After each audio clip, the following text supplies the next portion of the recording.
Hello friends, आप सभी का स्वागत है आपके अपने YouTube channel simple math classes पर। दोस्तों, आज की इस वीडियो में हम लोग बिहार दरोगा की मेंस की एग्जाम होने वाली इन्हीं बातों को ध्यान में रखें। बहुत सारे स्टूडेंट के कमेंट को देखकर आज की इस वीडियो में बिहार दरोगा का टेस्ट सीरीज फर्स्ट लेकर आया हूँ। इस वीडियो में उसी क्वेश्चन को सिलेक्ट कर लिया है जो एग्जाम में बार बार पूछे जाते हैं, चाहे रेलवे हो, एसएससी हो या फिर बिहार पुलिस एंड बिहार दरोगा के एग्जाम हो, उसमें 100% पूछे जाने की संभावना है। इसलिए वीडियो में अंत तक जरूर बनिएगा। चलिए वीडियो स्टार्ट करते हैं। उससे पहले जो भी फ्रेंड्स चैनल पर नए चैनल को सब्सक्राइब कर बेल आइकन घंटे जरूर प्रेस कर लें ताकि आपको डेली बेसिस पे बिहार दरोगा का सेट प्रोवाइड की जा सके एंड देन साथ ही आपको मैथ्स एवं रीजनिंग एवं करंट अफेयर्स की वीडियो प्रोवाइड की जा सके। तो चलिए वीडियो स्टार्ट करते हैं। तो आज का पहला क्वेश्चन है और फ्रेंड्स बता दो आपको कि प्रत्येक क्वेश्चन के लिए आपको एक या 2 सेकंड का टाइम दूंगा। ठीक फ्रेंड्स, 2 या 3 सेकंड से टाइम दूंगा। उस टाइम में आप जो है आप आंसर सुनिश्चित कर लें कि आंसर कौन सा हुआ। ठीक फ्रेंड्स, देखिए पहला क्वेश्चन है, निम्न में से किस राज्य ने 2020 से प्लास्टिक बोतलों पर प्रतिबंध लगाने की घोषणा की? तो इसका राइट आंसर हो जाएगा ऑप्शन नंबर बी यानी गोवा। 2020 से जो है प्लास्टिक बोतलों पर जो है प्रतिबंध लगाने की घोषणा गोवा ने की है। इसका right answer option number B हो जाएगा। ठीक फ्रेंड्स, तो गोवा की बात करें तो गोवा से एक्स्ट्रा फैक्ट को देखिए तो गोवा एक ऐसा राज्य है, भारत का सबसे छोटा राज्य है। क्षेत्रफल की दृष्टि से भारत का सबसे छोटा राज्य कौन सा है? गोवा है। और राजस्थान जो है क्षेत्रफल की दृष्टि से सबसे बड़ा राज्य है। यहाँ पे क्वेश्चन एक और बनता है, यदि जनसंख्या की दृष्टि से पूछे तो जनसंख्या की दृष्टि से सबसे बड़ा राज्य की बात करें तो सबसे बड़ी जनसंख्या किस राज्य की है? तो यूपी की यानी उत्तर प्रदेश की है। एंड देन उसी का अपोजिट याद करें तो अपोजिट क्या होती है? इसका सबसे छोटी जनसंख्या की दृष्टि से राज्य कौन सा है? तो सबसे छोटा राज्य जो है वो है सिक्किम। तो इन पॉइंटों को आपको नोट कर लेनी। ठीक है, तो बढ़ते हैं नेक्स्ट क्वेश्चन को। नेक्स्ट क्वेश्चन क्या है देखिए, मानव के बाल तथा नाखून में निम्नलिखित में से कौन सा प्रोटीन पाया जाता है? तो option A oxytocin, option B keratin, option C vestocin, option D trypsin. तो इन ऑप्शंस में आपको सिलेक्ट करके लानी है ऑप्शन कौन सा होगा। तो इसका राइट आंसर हो जाएगा ऑप्शन नंबर बी यानी केरोटीन। ठीक फ्रेंड्स, आई होप आप लोग टिक कर रहे होंगे। ठीक फ्रेंड्स, तो बढ़ते हैं नेक्स्ट क्वेश्चन। नेक्स्ट क्वेश्चन क्या है देखिए, मोहम्मद शाह आदिल शाह निम्न में से कहाँ के सुल्तान थे? मोहम्मद आदिल शाह जो थे निम्न में से कहाँ के सुल्तान थे? ऑप्शन ए की बात करें तो ऑप्शन ए सहारनपुर दी हुई, बीजापुर दी, option B and then option C की बात करें तो नागपुर, ऑप्शन डी चेन्नई दी हुई है। तो इन 4 ऑप्शन में से आपको एक ऑप्शन चूज कर लेनी है। तो बताइए आंसर। तो इसका राइट आंसर हो जाएगा ऑप्शन नंबर बी यानी बीजापुर। तो बढ़ते हैं नेक्स्ट क्वेश्चन तक। नेक्स्ट क्वेश्चन क्या है देखिए, संविधान के किस संविधान संशोधन में मतदान की आयु 21 वर्ष से घटाकर 18 वर्ष की गई? तो मतदान की आयु जो थी 21 वर्ष थी, 21 वर्ष को घटाकर कितना कर दी गई? अभी 18 वर्ष ही चल रही है, 18 वर्ष कर दी गई। किस संविधान संशोधन के तहत की गई थी और कब की गई थी? तो इन सब पॉइंटों को आपको याद कर लें। ऑप्शन ए देखिए 63वां संविधान संशोधन, 64वां संविधान संशोधन, ऑप्शन सी 60वां संविधान संशोधन और ऑप्शन डी 61वां संविधान संशोधन। तो इसका राइट आंसर कीजिए। तो इसका राइट आंसर हो जाएगा ऑप्शन नंबर डी यानी 61वां संविधान संशोधन के तहत जो है एक संविधान की मतदान की आयु जो है 21 वर्ष से घटाकर कितना कर दी गई थी? 18 वर्ष कर दी गई थी। अब देखिए 61वां संविधान संशोधन हुई कब थी? तो 61वां संविधान संशोधन जो हुई थी 1989 यानी 1989 में हुई थी। तो इन सब पॉइंटों को आपको नोट कर लेनी है। ठीक फ्रेंड्स, क्योंकि सब क्वेश्चंस में 2 या 3 सेकंड आपको टाइम दे रहा हूँ, उस टाइम में जो है आप क्वेश्चंस को सिलेक्ट करके आंसर दे सकते हैं। ठीक फ्रेंड्स, और आप कमेंट्स में बता सकते हैं कि कितना क्वेश्चन आपने सही किया। कुल इसमें टोटल क्वेश्चंस की बात करें, टोटल क्वेश्चन जो है 30 क्वेश्चन सिलेक्टेड क्वेश्चन है। ठीक फ्रेंड्स, और यदि आपको डेली बेसिस पे चाहिए तो आप डेली बेसिस पे कमेंट कर सकते हैं कि डेली बेसिस पे चाहिए। ठीक फ्रेंड्स, तो बढ़ते हैं नेक्स्ट क्वेश्चन। तो नेक्स्ट क्वेश्चन क्या है देखिए, नालंदा विश्वविद्यालय को निम्न में से किसने ध्वस्त करवाया था?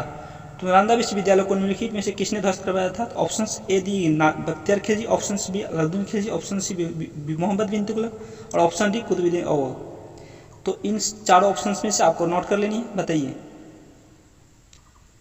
तो इसका राइट आंसर हो जाएगा बख्तियार खिलजी यानी नालंदा विश्वविद्यालय को जो है किसने ध्वस्त करवाया था?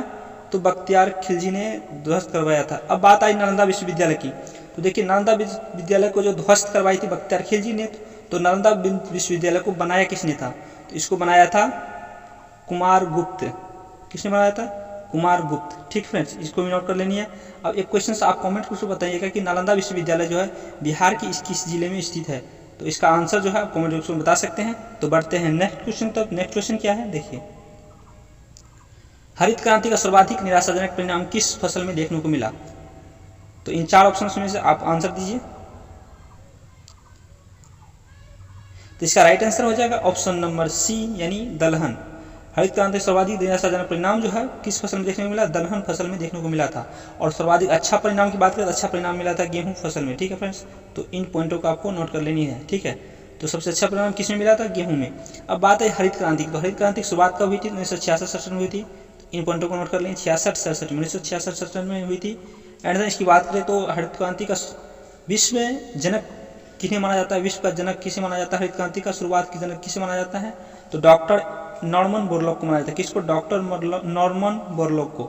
और भारत में हरित क्रांति का जनक किसे कहा जाता है, तो डॉक्टर एम एस स्वामीनाथन को। नोट कर लेनी है। देखिए, विश्व में पूछे जाए तो विश्व में डॉक्टर नॉर्मन बोरलॉग हो जाएगा।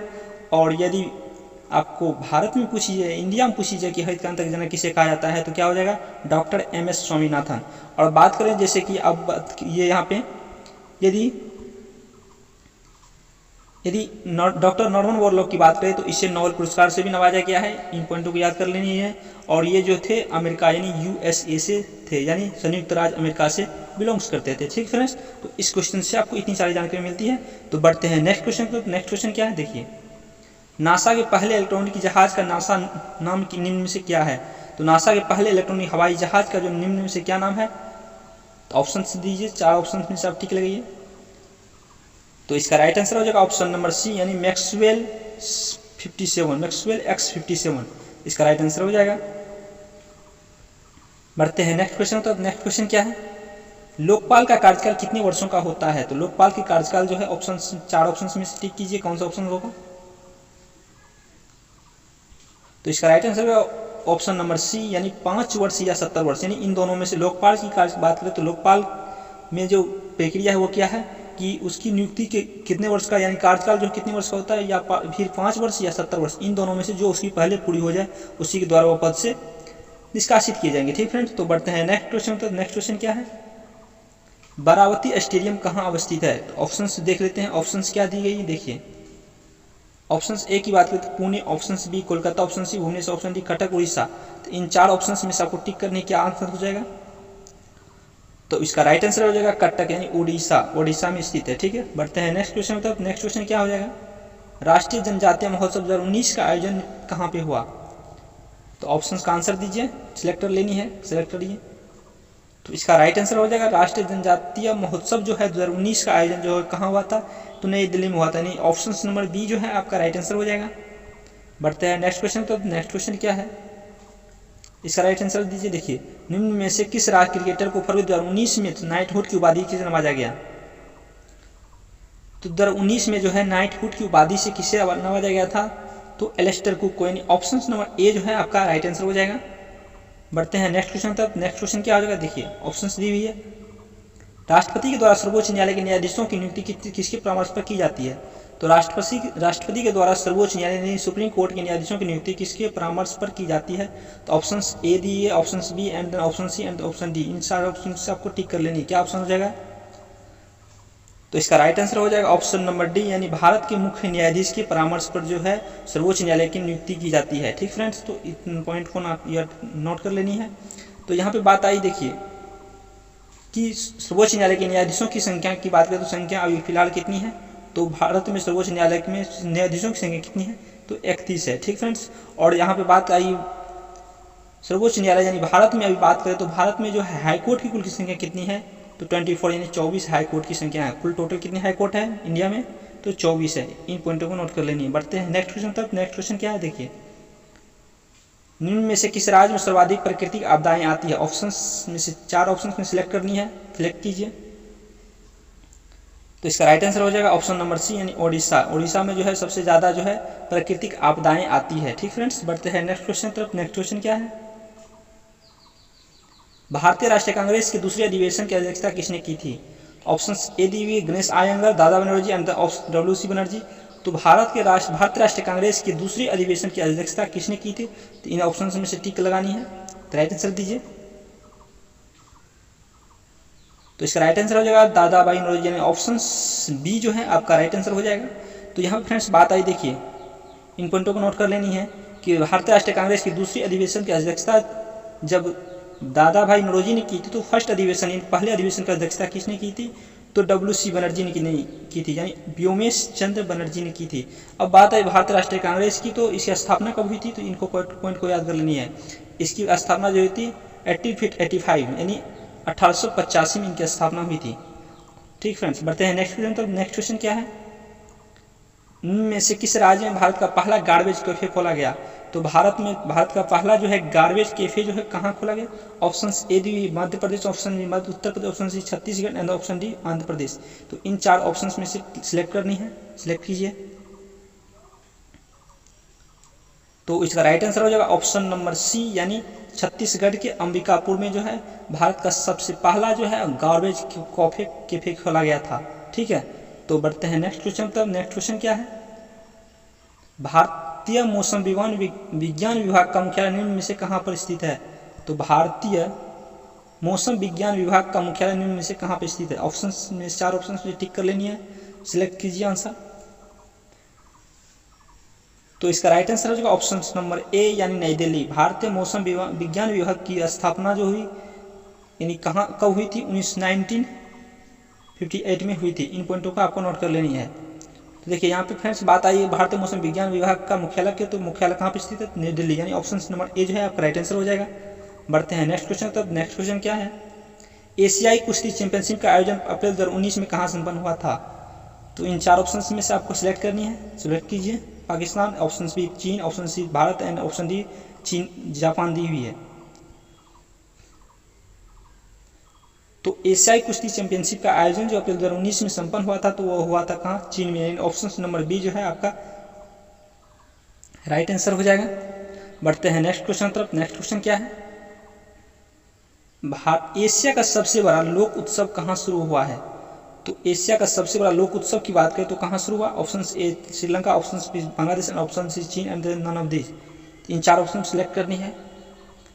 तो एशिया का सबसे बड़ा लोक उत्सव जो है कहाँ शुरू हुआ, बांग्लादेश, यानी ऑप्शन नंबर बी जो है आपका राइट आंसर हो जाएगा। बढ़ते हैं नेक्स्ट क्वेश्चन तब। नेक्स्ट क्वेश्चन क्या है, भारत के प्रथम राष्ट्रपति के रूप में डॉक्टर राजेंद्र प्रसाद का चुनाव किसके द्वारा किया गया था। तो भारत के प्रथम राष्ट्रपति के रूप में डॉक्टर राजेंद्र प्रसाद का जो चुनाव जो है किसके द्वारा किया गया था। ऑप्शन 4 ऑप्शन में आपको सिलेक्ट करनी है, option A B C D में सिलेक्ट कीजिए आंसर। तो आपका राइट आंसर हो जाएगा ऑप्शन नंबर सी, यानी संविधान सभा द्वारा। तो ठीक फ्रेंड्स, तो बढ़ते हैं नेक्स्ट क्वेश्चन तक। नेक्स्ट क्वेश्चन क्या है, देखिए नेक्स्ट क्वेश्चन है, अकबर के दरबार में आने वाला पहला अंग्रेज निम्न में से कौन था। यानी इन 4 ऑप्शन में से आपको टिक कर लेनी है, 4 ऑप्शन सेलेक्ट कीजिए आंसर। तो अकबर के दरबार में जो है पहला अंग्रेज कौन आया था। तो अकबर के दरबार में सबसे पहला अंग्रेज जो था वह रॉल्फ फिच नाम का एक अंग्रेज आया था। ऑप्शन नंबर बी जो है आपका राइट आंसर हो जाएगा। बढ़ते हैं नेक्स्ट क्वेश्चन तक। नेक्स्ट क्वेश्चन क्या है, 1857 के विद्रोह को निम्नलिखित में से किस उर्दू कवि ने लिखा था। तो 1857 के विद्रोह को यहाँ पे लिखा हो जाएगा। ठीक फ्रेंड्स, तो 1857 के विद्रोह को निम्न में से किस उर्दू कवि ने लिखा था। तो इसको जो है ऑप्शन 4 ऑप्शन से सिलेक्ट कीजिए। तो इसका राइट आंसर है जो ऑप्शन नंबर बी, यानी मिर्जा गालिब ने जो है 1857 के विद्रोह को लिखा था। यहाँ से एक और इम्पोर्टेंट पॉइंट आती है कि 1857 का विद्रोह की बात करें तो विद्रोह में कहाँ से शुरू हुआ था। तो ये जो है मेरठ से शुरू हुआ था। इन पॉइंटों को याद रखनी। और मेरठ से शुरुआत कब हुआ था, 10 अप्रैल 1857 को हुआ था। यहाँ शुरू जो हुआ था कब से, तो 10 अप्रैल। ये नोट पॉइंट कर लीजिएगा, क्योंकि यहाँ से फ्रेंड्स क्वेश्चन पूछे जाते हैं, बहुत से एग्जाम में पूछे जाते हैं।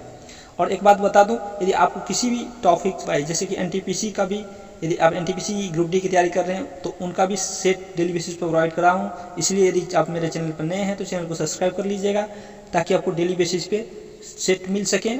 और यदि वीडियो आपको अच्छी है, हेल्पफुल लगती है, तो वीडियो को एक लाइक जरूर कीजिएगा।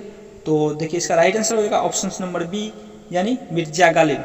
1857 के विद्रोह को जो है किस उर्दू कवि ने लिखा था, तो मिर्जा गालिब नाम के एक उर्दू कवि थे, वो उन्होंने 1857 के विद्रोह को लिखे थे। तो ऑप्शन बी जो है आपका राइट आंसर हो जाएगा। बढ़ते हैं नेक्स्ट क्वेश्चन तक। नेक्स्ट क्वेश्चन क्या है, देखिए वर्तमान में राष्ट्रीय प्रेस निम्न से कब मनाया गया। तो वर्तमान में राष्ट्रीय प्रेस दिवस जो है कब मनाया गया। ऑप्शन ए 13 नवंबर, ऑप्शन बी 16 नवंबर, ऑप्शन सी 15 नवंबर और ऑप्शन डी जो है इनमें से कोई नहीं, नॉन ऑफ दी। तो इन 4 ऑप्शन में से आपको सिलेक्ट करनी है। तो राष्ट्रीय प्रवेश दिवस जो है हर वर्ष जो है कब मनाया जाता है, 16 नवंबर को मनाया जाता है। ऑप्शन नंबर बी जो है आपका राइट आंसर हो जाएगा। इन पॉइंटों को नोट कर लेनी है। देखिए नेक्स्ट क्वेश्चन क्या है, अल्फा कैरोटीन एक प्रोटीन है जो कि मुख्य रूप से उपस्थित होता है। तो सिलेक्ट कीजिए answer, option and option B, option C and then option D. इन 4 ऑप्शन में सेलेक्ट कीजिए कौन सा राइट आंसर हो जाएगा। तो इसका राइट आंसर हो जाएगा अल्फा कैरोटीन एक प्रोटीन जो है वो मुख्य रूप से किस में उपस्थित होता है, तो वह त्वचा में उपस्थित होता है, यानी ऑप्शन नंबर बी जो है आपका राइट आंसर हो जाएगा। बढ़ते हैं नेक्स्ट क्वेश्चन की तरफ। नेक्स्ट क्वेश्चन क्या है,